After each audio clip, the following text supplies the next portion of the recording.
Welcome to the launch of Our Pandemic Times, a journal written by the writers and poets of Northumberland County during the pandemic. What started as a blog ended up as a full-length book, complete with illustrations, photographs, prose, and poetry. My name is Shane Joseph, and I'm the publisher at Blue Denim Press. And we are very pleased to have published this book with the assistance of our two able and capable editors, Felicity Sidnell-Reid and Kim Aubrey. But today, we're here to listen to the poets who contributed to this journal, and leading them in the readings is Coburg's Poet Laureate, Jessica Outram. Let me tell you something about Jessica before I turn you over to her. Jessica Outram is a Poet Laureate of Coburg, is a principal, a playwright, podcast host, and a creativity coach. She loves singing Ava Cassidy songs. Perhaps she'll sing us one today. She likes taking pictures in nature, learning to garden, and using intuition to paint. She's a proud citizen of the Métis Nation of Ontario, who continuously enriches her life through the teaching of her ancestors. You can learn more about Jessica at www.sunshineinajar.com or www.creativecoaching.ca. So over to you, Jessica. Take it away. Thank you so much, Shane, and thank you to Blue Denim Press for this opportunity and for this beautiful, beautiful book. I had the pleasure of getting a sneak peek of the book to prepare, and it for this evening, and it really blew me away just with how beautiful it was and how diverse the content was. So everybody listening out there, you're going to want to get your hands on this book. So tonight is all about introducing you to the poets, some of the poets that are in the book, not all of them are here, and to give you a taste of some of the poetry that's included.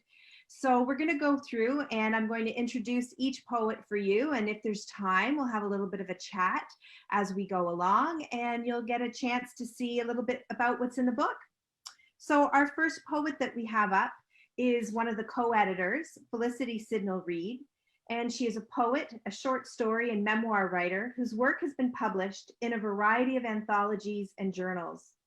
Her novel Alone, Winter in the Woods by Hidden Brook Press has recently been released as an ebook. She is the co-host of the radio series Word on the Hills. And Felicity has 4 poems in this book. So Felicity, what are you going to read for us tonight? I think I'll read 2. We'll see how long those take. And I'm going to read one that I wrote in October last year. It's called Thanksgiving Dinner 2020. Zooming in on steaming food set out on pretty plates, we eye each other's offerings, recall advice from earlier years. Watch out, your eyes are bigger than your belly. No problem this year, as we cannot reach to taste, but only wonder at my daughter's lentil bake, swaddled in a puffy golden coat, surrounded by the last green greens and red tomatoes from her overflowing garden. My son shows us his heaping bowl of rice, studded with nuts and fruits, bursting with multicolored vegetables, and all admire it.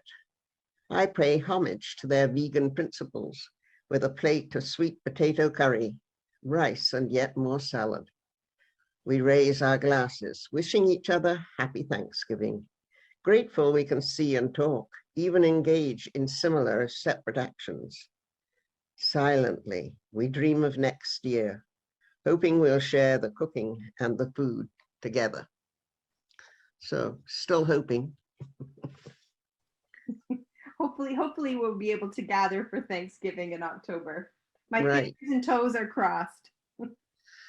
And the second one I'm going to read is a little one about the end of school last winter. And for a while, the kids had been in school. So school's out for the holidays. Afternoon darkness cloaks the road. The school bus, late, puffs up the hill.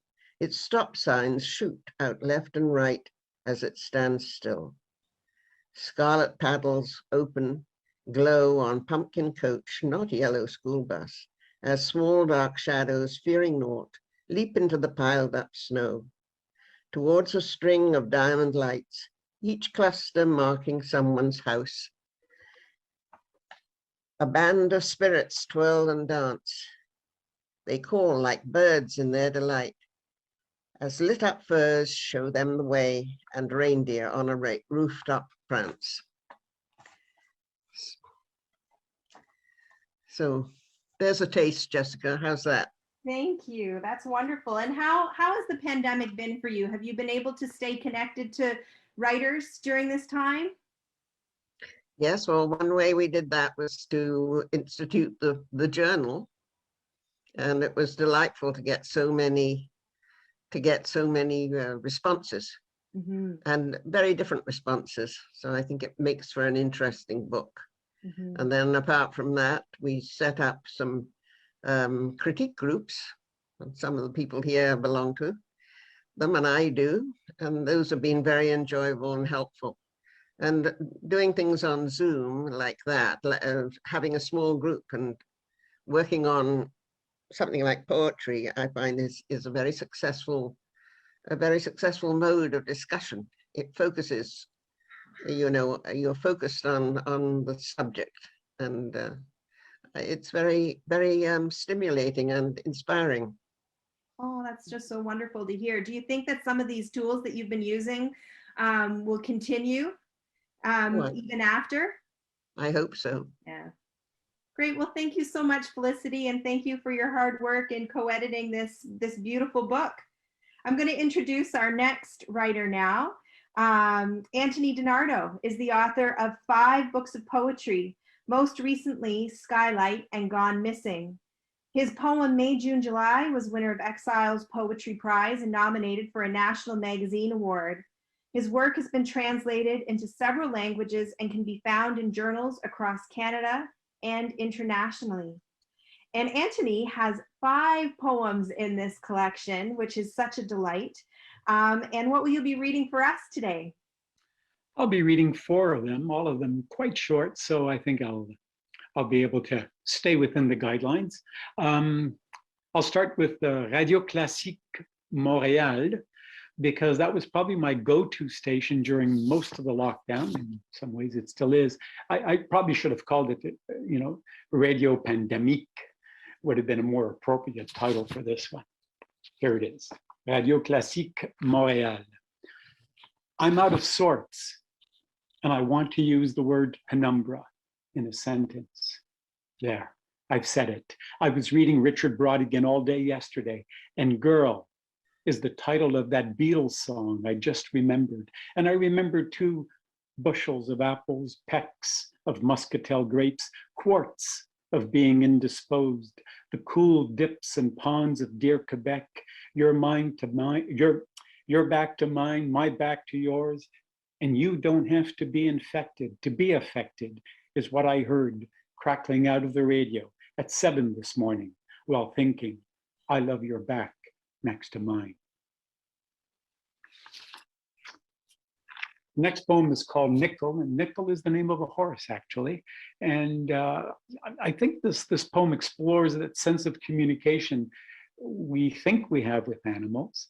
I'd like to think we do have a sense of communication with other creatures on this planet. And the poem sort of goes a little further in terms of how a mystical approach to perhaps that level of communication does occur. Nickel.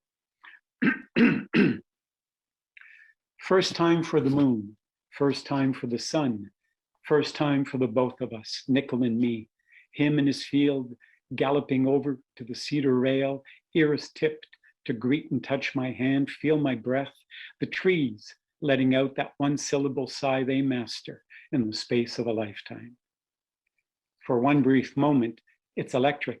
I sense the universe collapsing into all we have between us, the apple in my hands. Can he read my face? Can he read my lips? That 4-year-old paint seems to know everything he needs to know, but I have what he wants, and I write it down for him in tiny bites of apple and its alphabet. I use up an entire store of syllables to say my name and who I am and where I'm from, but it's my breath and nothing more that nickel needs to read. In the book that Blue Denim Press has published, there are several photos that my wife has taken to support some of these poems, and the one about Nickel has his picture in it. And he's quite a handsome horse. It's not a bad looking creature. This one's called In the Hills of Appalachia. And maybe some of you might know this, but I'm lily obsessed. I'm surrounded by daylilies where I live. And last summer during the lockdown, I wrote a poem, if not 2 or 3, every single day about the daylilies. I find them fascinating. The Chinese refer to the daylily as forget sadness grass, which is, I think, a beautiful, beautiful way of calling a flower such as that one. So the next 2 poems, there'll be a cameo appearance from those daylilies. This one, In the Hills of Appalachia. Big ideas come down from the hills, and bigger yet, I get lost among the leaves, that cool green element of the upper Appalachians. Big trees get bigger every day, and yet somehow never linger for long. Same goes for the folk in the valley. Goodbye, lilies. It's the last of you today, gone to God knows where. The pretty pinks have also gone, and the banjo-picking peepers. A few words can make everything seem so real. One less lily and the impossible iris of yesterday, now in a world of its own. There are some reflections only I can see, and some only when the light's turned on, as it is at this very moment, green from top to bottom, right through the hills of Appalachia. And the last poem, I guess it's that mystical approach. It explores that mystical approach we have to darkness, especially on a summer's day like today, as the light begins to disappear and the sun is beginning to descend. There's a feeling of absence that occurs, I think, when darkness kind of blankets our world. And that gloaming, that dusk, that sense of finality is, I think, quite endearing and a perfect subject for a poem. This one's called Imagine. Imagine that the sun has yet to leave and it's almost at the point of no return. That time of day when the lake's not as lively and the sheen of its watery luster is dimming. Lilies are beginning to fall apart, the shrapnel of petals in a soft explosion. The old ways of doubling up are vanishing now. The water surface, a blank that keeps you guessing what's real and what was once in deep reflection. Trees are losing their sight and the big green space is diminishing, flattened in the persistent gloaming, green to green, then black as blindness, hovering below the withering until there's nothing left to see but darkness, tight as a fist. The old ways may be changing. The absence of light marks the end of the lilies, but you only imagine what might come back tomorrow because it was here before. Thank you. Oh, thank you so much. And it's always a joy to listen to you read your poetry. And I was mistaken. You have not 5, but 6 poems in this collection, I think. Right. So Yeah. it was on the second page. It spilled over. So thank you very much for sharing and being part of this. And I do hope that we can see you in person soon to hear you read in person, because that's something that none of us have been able to do. Yeah. So hopefully soon. Inshallah. That's right. Okay. Thank you. Thank you. Just before I introduce our next poet, I want to encourage those that are listening or watching live that you can leave a comment or a question in the Facebook field. So Shane's watching those for us and he's going to communicate to us if you've got some things to share. So don't be shy. This is an engaging kind of thing we're doing here. So join in. Our next poet is Riva Nelson, and she has found that her move to Coburg has brought new friends and greater creativity. The author of Risk It, Bounce, has now published a book of poetry called Twisted Branches. She has 2 poems in this collection. Hi, Riva. Hi. So thanks everyone for being part of this. It's very wonderful and exciting. I started the pandemic. I came home from Mexico just as things were starting to happen. And I think I was a bit in shock. And some people went into high gear and I did not. So that's this first poem, At Home, April 2020. I know that some of you feeling stuck have cleaned the stove, tidied your closets, painted your bathroom, emptied your cupboards, washed the floors, sewed cushions, vacuumed your cars, built a garage, written 3 novels, painted 5 pictures, knitted 8 sweaters, and accomplished countless other achievements. I have been in shock. I have talked on the phone, watched Netflix, read 10 novels. This author bounced back. My book on resilience is empty, feeling no energy, no creativity. However, I do rejoice that nature said enough. Too many pollutants, too many emissions, too much waste, and has started to stitch up the ozone layer, put fish back in the waters, allowed bees to flourish, and set us straight in spite of ourselves. I did find my creativity eventually. Oh, I'm so glad. This is Trivial November 2020. Now as we mourn the world's plague, our usual events fade to vague. As more lives are forever lost, damage to our hearts, an overwhelming cost. Any word scribblings mean little in time. The hurt is immense, your grieving and mine. In lieu of holding you, I offer velvet light. Your pain is shared. My spirit holds you tight. Thank you very much. So I have a question for you. I'm wondering if in 10 years from now, when we look back at this time, what is it that people are going to remember? Like, you know, you've listed all those wonderful activities and things people were doing or not doing, but what are we going to remember 10 years from now? I hope we're going to remember how much the smallest things mean. The being able to hug a friend, seeing family, hug a grandchild if you have those. Just the normal things. I call myself now and others the new Canadian double-double, which is double vaccines in 2 weeks past. So that's a term I coined, and I feel tremendously more free. Still have to be careful, wear masks, mostly to protect others, a little bit ourselves.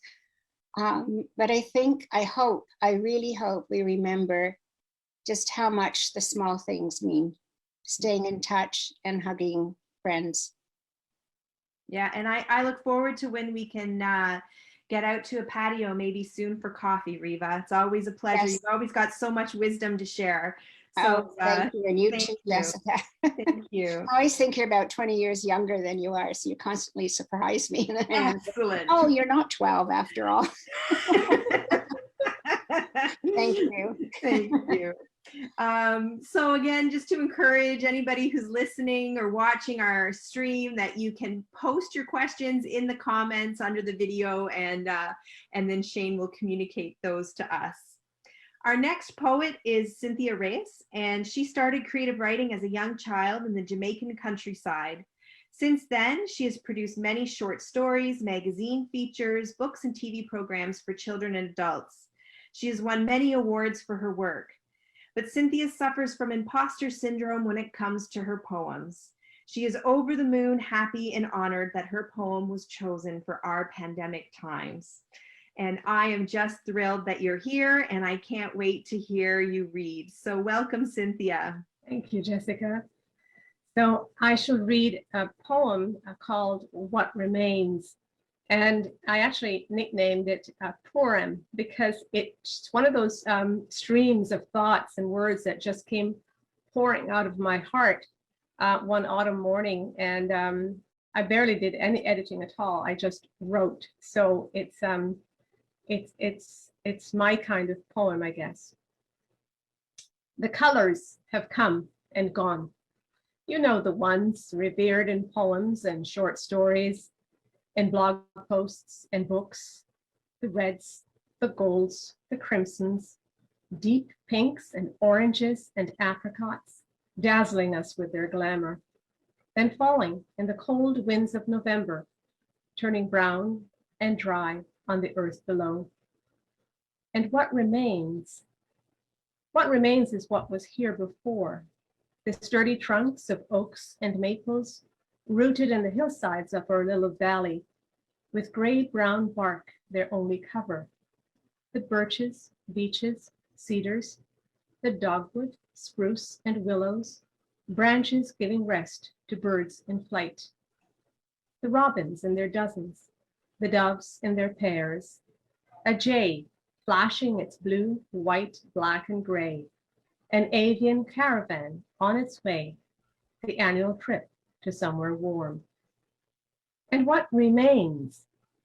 A few brave ones remain with us, some chickadees, some doves, the cardinal's scarlet coat glowing in the lace of the evergreen tree, the squirrels in gray or black fur thickened for winter, the memories of salmon by the dozen, the hundreds, perhaps thousands, struggling their way upstream to spawn, of crows gathering in tall trees, watching for fish killed in the effort, and the thought that someone saw a bear here once and heard the coyote howl. What remains was ever thus, the iron gray water of the stream gliding between its banks, or rushing, breaking barriers with ease, a glint of silver where water surpasses rocks in a never-ending journey toward the lake, and the first snow on trees and grass and white on white, unpeopled chairs left out to overwinter, and the knowledge that in this valley, autumn is always followed by winter, and winter by spring, and if we're lucky, we too remain to see another summer, and perhaps another autumn, when the colors return in glory. Oh, I feel like I need to do the, traditional poetry snaps for that one. Just so beautifully written. Thank you so much. Thank you. And I feel like this book and this collection is like a time capsule of what we were thinking and what we were feeling. And I'm curious, and I have to tell our viewers out there, I'm springing all these questions on them. No one knows what's coming. So thank you also to our poets for your patience with me. But I'm curious, if you were to actually put together a physical time capsule of the pandemic, is there an item that you would put in there? An actual item. So this poem is your heart and your mind in the time capsule, but what's the item you might put in? I think it would have to be something to do with my granddaughter. Our first granddaughter was born just before the pandemic, and we talked our daughter and son-in-law into moving in with us. So we had the great privilege of watching her grow from a little baby, just in our arms, not doing much, crying and pooping and whatever, to a very active toddler who knows so much. And my husband and I stop and ask each other, were our kids ever that bright? Did they learn that quickly? Because of course we don't remember, it was so long ago, but it would have to be something to do with her, either a piece of clothing or a toy or something she drew or something. Okay, thank you. That's just beautiful.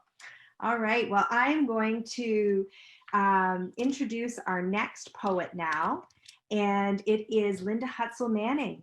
And Linda Hutzel Manning was born in Winnipeg and attended Ryerson Teachers College and Guelph University.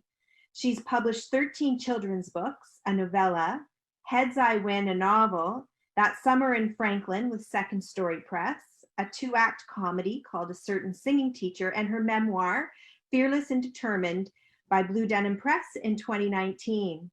So Linda, you've got a poem in this collection among, I think, some other pieces, but tonight we're celebrating poetry. So I'm looking forward to hearing your poem. Thank you. Okay. Can you hear me? You sound good. Okay. Am I on now? Okay, oh good. Okay, so this is a nostalgia poem. looking back to things that we did long ago, sort of during the pandemic. And I think this has happened about 20 years ago. My writing was at a low point and I decided I wanted to make some money. So I went down to the local employment center and I signed up for this job and I had no idea what it was. I'm calling it wind sniffing. That's not what it was called, but I can't even remember what the job was called. So it's a narrative poem that tells the story of this job. We were, to say the least, a motley crew of women, middle-aged recruitments from the local temp employment, meeting every morning out behind the plant, down in the parking lot, where Joe, who had seen better days, waited for us in his rusted 80s Ford. He had that lazy, I don't give a damn demeanor as he shifted from his cigarette and coffee front seat stance into the chilly morning air. His open shirt and leather jacket swaggered tough guy stud act just to let us know what we'd been missing, what we'd never know. We came in cars, on bicycles, each weekday, usually at 10, dependent on the wind direction for our work. East or southeast, Joe told us, was the best, in toward town. Each of us here to fill some economic need. We lined up in our baggy coats and hats, if it was cold, beside his battered car. Inside the cavern of his dirt-lined trunk, 3 bulging plastic tanks, soft like water jugs you lug to campsite picnic tables, massive pale white glands eviscerated from some creature's innards, each one filled with 3 distinctive and different gases, possible emissions from the nearby plastics plant. One by one, we took our 3-fold sniffs, unscrewed each cap, breathed in the acrid contents, subtle subtext differences we were expected to identify and name, then armed with clipboard, map, and daily log, sent off to stand and sniff and wait. The 3 suspected gases, unpronounceable, we soon renamed and labeled from our household expertise. Stale running shoe was easiest, fried rubber stronger, vaguely reminiscent of some drag race Papa Wheelies on hot afternoons, but hard to tell from plastic melt, especially on the northeast side. The plant, a great white hulk with 3 tall stacks that intermittently belched out the residue of progress, nestled by the lake, downwind from school and subdivision, stale white breath allegedly benign. Our sniffing data gathered and evaluated as a purely scientific study, labeled, so Joe said, as neither pro nor con. Our routes took us through fields where milkweed silk touched goldenrod, near subdivisions, down old gravel roads. Locate the spot, stand timing for 10 minutes, each 2-minute interval a sniff. Our guide, a 5-point Likert scale from least to most. The pressure to identify, olfactory glands tuned up, nose hair antennae bustling on alert. We sniffed in sun, in rain for our next pay, felt our collective story grow. One woman ordered off the road at gunpoint by old Jameson, his house, his life now boarded up with anger and confusion. You get off of here. I own this land, got papers from King George to prove it. Joe laughed. We detoured, went the back way round. One leaf crunch morning, sharp with frost, we watched 2 startled deer make U-turns, slender white flags up, bounding from a meadow clearing formerly their own, and cattle, mottled mushroom noses, snuffling each green blade, food chain innocents devouring the grass, while we marked S, or was it H, 2 at 3 minutes, gagging 5 at 10. Day 12, a foray down into the Pentecostal camp between the railway tracks and lake, along the tidy rows of empty shuttered cottages and trailers, resting from the summer's daily fervor and conversion. standing sun warm as the scientific minutes drifted through the leaf-dry afternoon, a trinity of entries, everyone absolved and pure.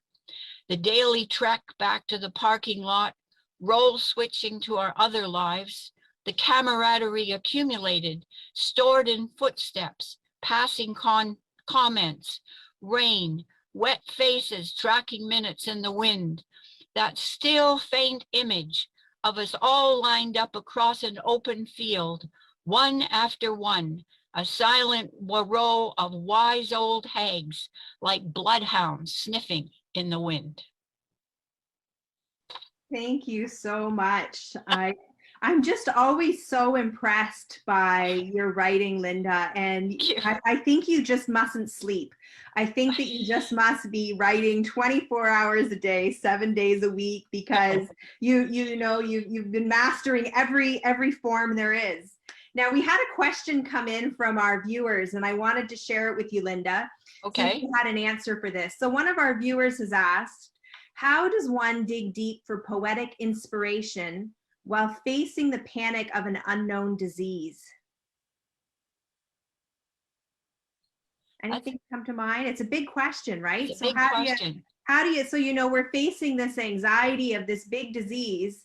How do we as writers dig deep for inspiration while we're also balancing our worry over everything that's happening? I don't know. I'm much in the same camp as Riva. I didn't have much luck with writing during this pandemic. I don't know. I think you just have to try and shut everything out. It's really difficult though, turn off your phone. Right. I had to do that. I had to turn off the news, right? Just for a bit, Yeah. take some breaks. Yeah. Because it's just negative after negative after negative. And I think like Cynthia said about the small things, I think that's what you have to concentrate on, are the small things, the good things. Or was it Riva that said that? Anyway, that's all you can do. If I'm writing a longer piece, I completely lose the world. So that's great if it happens, but it hasn't happened very much since I've been in this pandemic, but I'm hoping it's going to come back. Wonderful. Well, so nice to see you. And thank you. I look forward to crossing paths with you in town, as we often do. Yeah, that'll be nice. Yeah.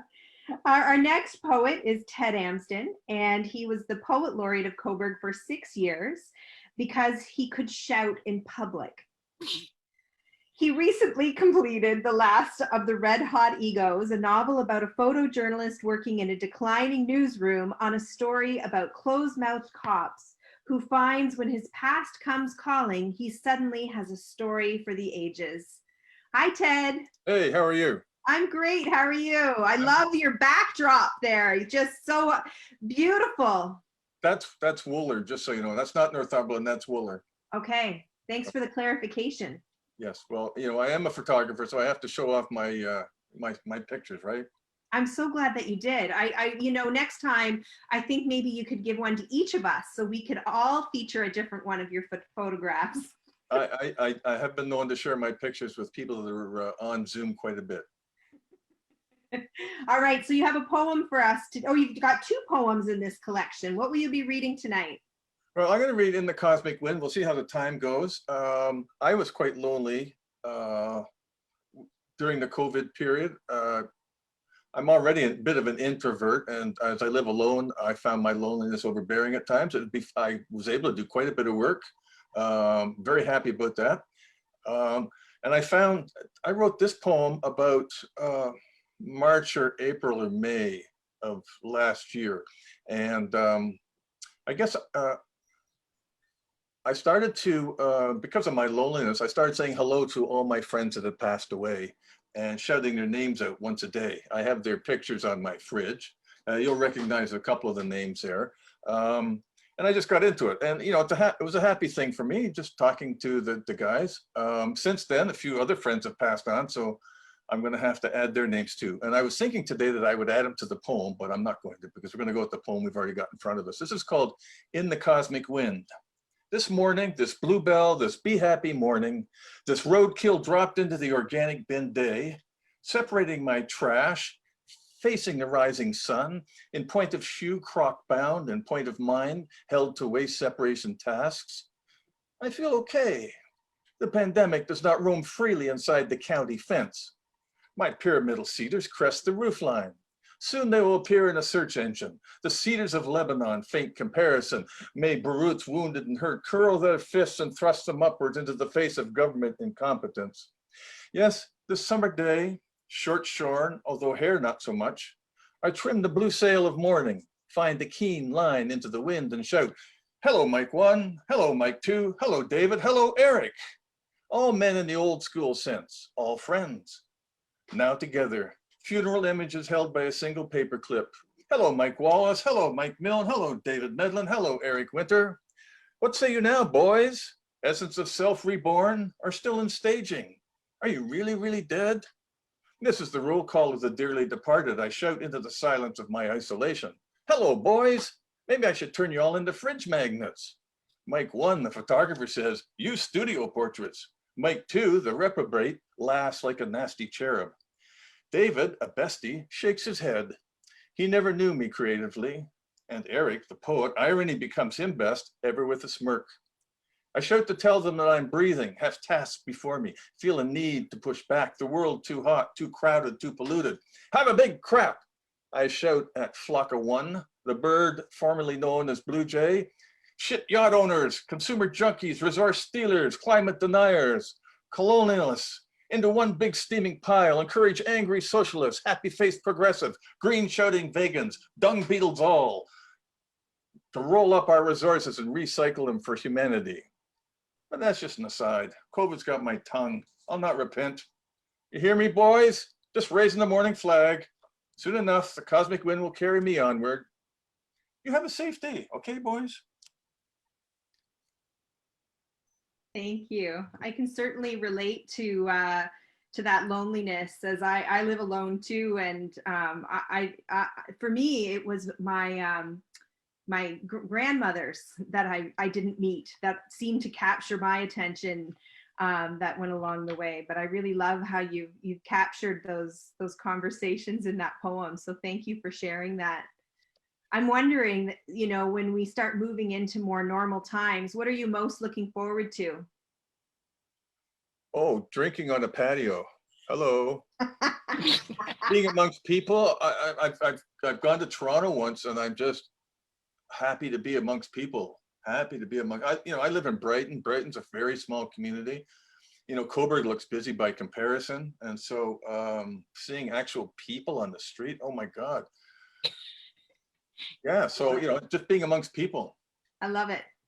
Okay, and I have one more question for you, and this is one that came in from our viewers that they've sent in, and so this is kind of another one of those big deep questions. Is there a greater desire to portray beauty during a time of tragedy? What do you think? No. Okay. No, one speaks from the heart. No, I mean well, I can only speak about my experience, but people speak about what's essential to them and what's floating up in their mind that they try to corral with words, wrestle down onto the page. And, the topics are varied. I find contemplating beauty, like contemplating truth, a very tricky subject. I stay away from them because there's so much that can be said about them. Mm-hmm. Mm-hmm. And both in the eye of the beholder. Oh, very much so. Absolutely. Very much so. Yeah. Well, always a pleasure, Ted. And I truly miss seeing you. We used to run into each other quite often. So hopefully we'll be back in person soon, and we can be together. I've got one more week before my 2 weeks are up. Do you realize, and I'm sharing this with you people because you're poets, I cried after I got my second shot because all this whole year just been such a weight on my shoulders, an invisible weight. Yeah, such a relief. I didn't realize until after, just that sense of freedom that came with such a beautiful surprise, expecting that. So let's hope that, you know, more people can get that second vaccine in and get their worlds opening up and get out on those patios and have some nice drinks on a beautiful summer day. Hee-haw. Amen, sister. Amen. All right, thank you. Our next poet is Donna Wooton, and she's a graduate of the Humber School for Writers. Her nonfiction book about her dad, Moon Remembered, was published by Ginger Press. Her novel, What Shirley Missed, was published by Hidden Brook Press, and her poetry on Cuba was published in the anthology The Divinity of Blue. You can learn more about her at www.dmwooton.com. So happy to see you here today. And, you know, the title of your poem, anyways, is very fitting for a day like today. Thank you, Jessica. Yes, it certainly is. And I moved during COVID. I sold the big house. I was widowed and I was not happy being in a big house. And I was very lucky where I moved to, this condo in Coburg. I have made wonderful friends on the 6th floor. And for the last year, we've eaten together every night. So although I live alone, I am not alone.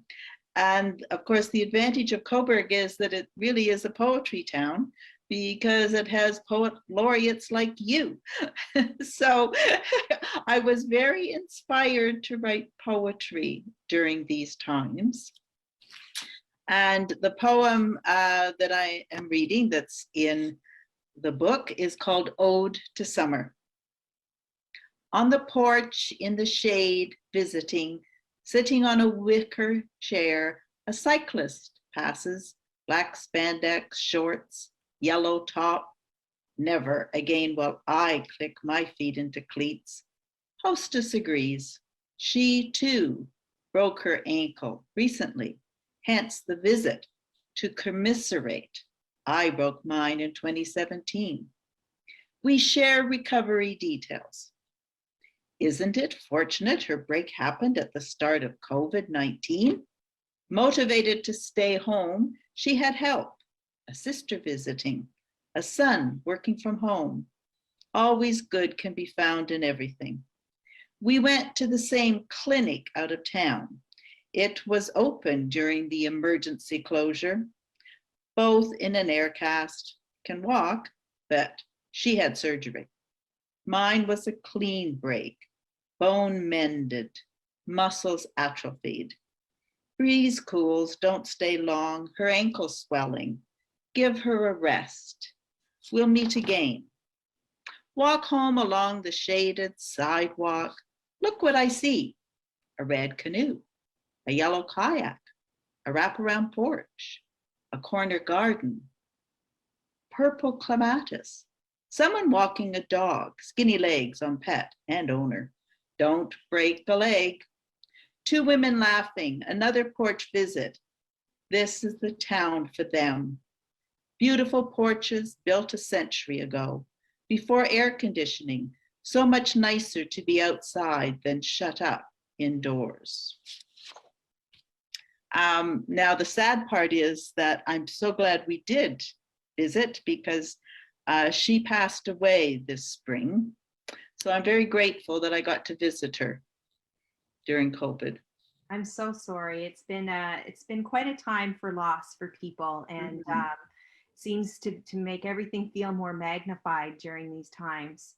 But what a gift that you were able to join with them. And I think many people started some new habits and routines during the pandemic. So are there any routines, other things that you think you might keep doing, even if it's, you know, back to normal? Are there things that have stuck? I think I will be doing like a hybrid life with more Zoom because I did keep in touch with my international dance group. Oh. So that was very exciting because we wouldn't have gotten together the way we did, and we all feel that way. People from Japan, England, Britain, Europe, Canada, we've all met regularly. And so it's been very exciting. And I think they will continue even when we can get together and dance together. And we will be going to Chichester in 2022. That's already well planned. But I think we will be also doing the hybrid model where we have invitations to Zoom. How wonderful. And you know, during this time where we've all been isolated and disconnected, I just love hearing these stories about how people have found new ways to be connected, and hopefully, you know, that group, especially when you're divided by geography in that way, what a great tool for you to be able to keep connected when you're not in the same place. So that's wonderful. Thank you for sharing and for being here, and I look forward to seeing you soon. I feel like it's going to be soon. Yes, I'm sure it will Just be. around the corner. Yeah, thank you, Jessica, for all you do. Thank you. Our next poet is Gwen Sheltema, and she has been a columnist, freelancer, and a fiction editor for Lycan Arts and Letters Preview. Her award-winning fiction and poetry have appeared in literary magazines and anthologies. She co-hosts Word on the Hills radio show on Northumberland 89.7 FM and writes, edits, coaches, and teaches creative writing through writescape.ca. So Gwen, hello, how are you? Hello, I'm very well, thank you. It looks like you have 3 poems in this beautiful collection. Yes, I do, and I'm not going to read all 3 though.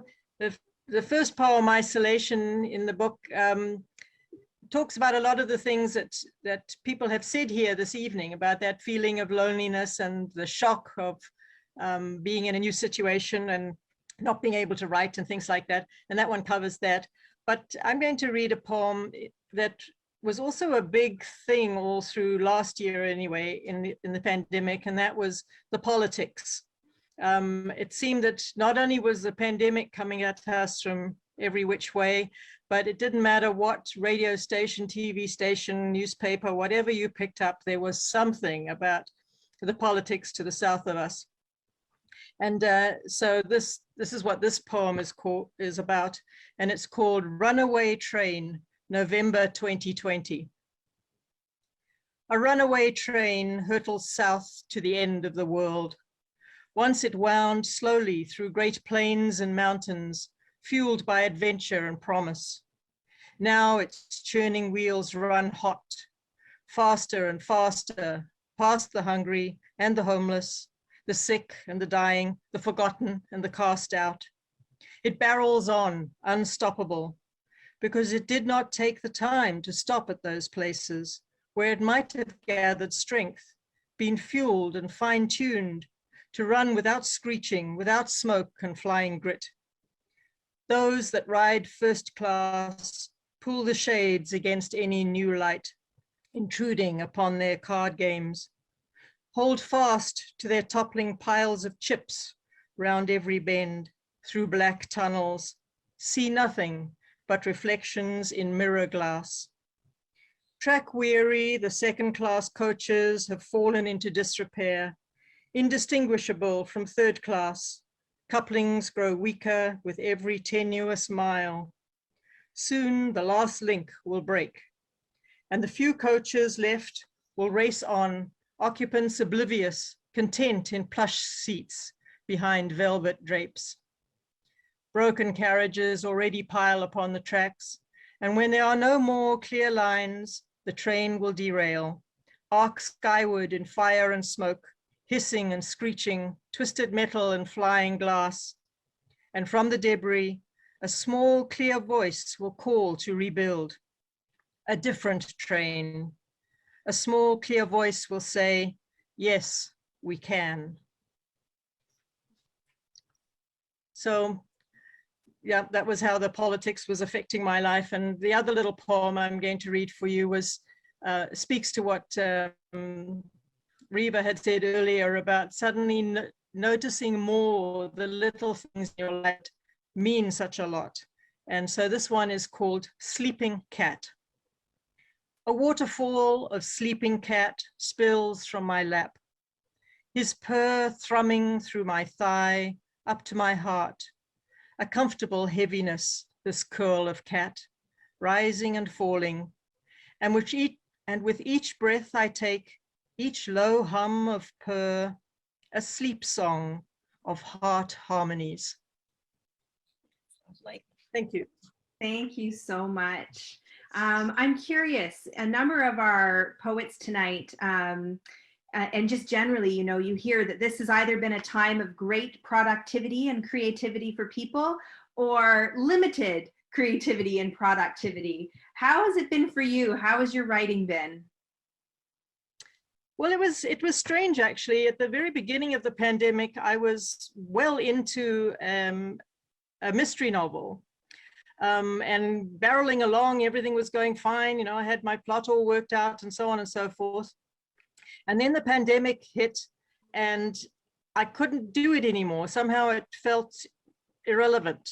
And I started asking my questions like, well, if I even finish this book, is there going to be a market for it? Because how will our world have changed? And will this seem idiotic or trivial when I finish it? But even apart from that, I couldn't hold on to all the details and the logic and the, you know, the pieces that need to stay in your head when you're writing a novel. And I found that my emotions were ruling things a lot more than productivity. And so I turned back to poetry. And I'm very glad I did, because even then I found it hard to write. So I started by digging in old journals and drawers and files and unearthing all the poems I've written in the past. And my goal was just to find them all, type them all up, put them in all in one place and see what I had. And it took me months. I also wrote new ones along the way. And at the end of a year, I have close to 200 poems. Wow. And yeah, I was surprised myself. And I also got into a routine that is producing now, which is lovely. And the best thing of all is I actually released just a week or so ago a chapbook, which was written entirely during the pandemic, and it's called 10 of Diamonds. And it's a little chapbook of constraint poems, and in every poem, apart from other things, there is the name of a famous diamond. So, you know, it was a fun thing to do, and they're ready for sale at Let's Talk Books in Coburg. And well, yeah, I feel like I actually accomplished something creatively. Yeah, it sounds like you were very productive. Well, thank you so much for being here, and I look forward to seeing you soon. Our next poet is another one of the co-editors, Kim Aubrey, and her stories, essays, and poems have appeared in journals and anthologies, including Best Canadian Stories, Event, Numero 5, Room, and the New Quarterly. Her story collection, What We Hold in Our Hands, won an honorable mention in the Bermuda Literary Awards. So welcome, Kim. You have a number of poems in this collection. So nice to see you here, and I'm excited to hear you read. Thank you, Jessica. I'm going to read one poem. It's called Fall of Squirrels. And I noticed during the pandemic that the natural world just gained in importance. As we were lonely for our friends, we found friends in nature. So bird watching and watching the squirrels has just became such a big thing in our lives. So Fall of Squirrels. This fall, our squirrels are fatter than God. Nourished by this generous land, they hold worlds in their bellies. Maples offer outstretched limbs for the squirrel's high wire axe, brilliantly executed feats of daring. For now, they continue light on their feet, can run the length of a power line, scale a roof. But when will the extra weight they're packing keep them from leaping? What is the tipping point where health turns into harm, where flight takes a fall? Will they evolve into ground squirrels, leave branches to sway empty above? My mother's town has a surfeit of squirrels. A long summer has provided an extra breeding cycle. Their corpses spatter highways and parking lots. But our squirrels are not at locust capacity.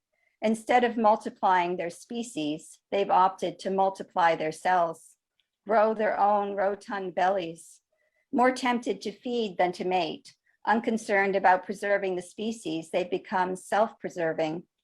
Basic needs cared for, they learn new arts, lounge and play and savor, tend to their burgeoning inner lives. Thank you. Thank you so much. Okay, now, did you want to read another poem, or are you ready for a question? Because I've got a good question for you if that came in from one of our viewers. Oh, I'm ready for a question. Thank you. Okay. So one of our viewers has asked us as writers here, how do we battle imposter syndrome? I think it really, for me, it's getting to know myself better, because if I'm not an imposter to myself, then I won't feel like an imposter to others. And it's years and years of work that is involved in self-knowledge. Mm-hmm. And the pandemic has, I think, been helpful for that. It's certainly given me more time on my own, and time to start a meditation practice and really be more conscious of connecting with myself and staying grounded that way in the midst of all the crazy news and everything that's going on. And what are you most looking forward to when all this is done? I'm really quite happy to stay in my little bubble. I'm one of those people who are starting to feel anxious now that we might have to come out and socialize again. I'm like, oh, I don't know if I'm quite ready. I think I'll take my time. I'll take my time getting back to it. And I'm not quite ready to believe in it yet somehow. No, I can relate for sure. And the pace of our lives has changed, and I don't know that I want to get back into the pace that I was keeping before. It's nice to have some time at home. Okay, Yes. we're getting to the end of our evening here, and I'm the last poet listed, and I'm going to read one short poem, and then I'm going to turn things over to Shane to wrap things up for us tonight. But before I do, I just want to do another plug for this beautiful book, Our Pandemic Times. It is definitely something that you're going to want to get for yourselves or buy as a gift. Like I said, it's a nice time capsule, and features so many local artists and writers. So for me, during the pandemic, what I've missed a lot, probably most, is singing. I love to sing, and I sing in Safe Harbor. And this is a poem that was made up of all of the song titles of songs that we sang. So I took the song titles that were playing in my head all the time and turned them into a poem. Winter Song. Sounds of the next generation. Voices and violins and winter child. Songs of 1,000 beautiful things amid this safe harbor. Underneath stars and lullabies, glorias celebrate our days of beauty, sharing peace on strings and music to all. Thank you all so much for being with us tonight. Thank you to our poets. Thank you to Shane. And if everybody wants to put their cameras on and give a wave as I turn things over to Shane to wrap things up. Okay, thank you very much, Jessica. Before I turn the gallery view for everybody, I just want to show everyone the book. This is what it looks like in full color, available where all good books are sold.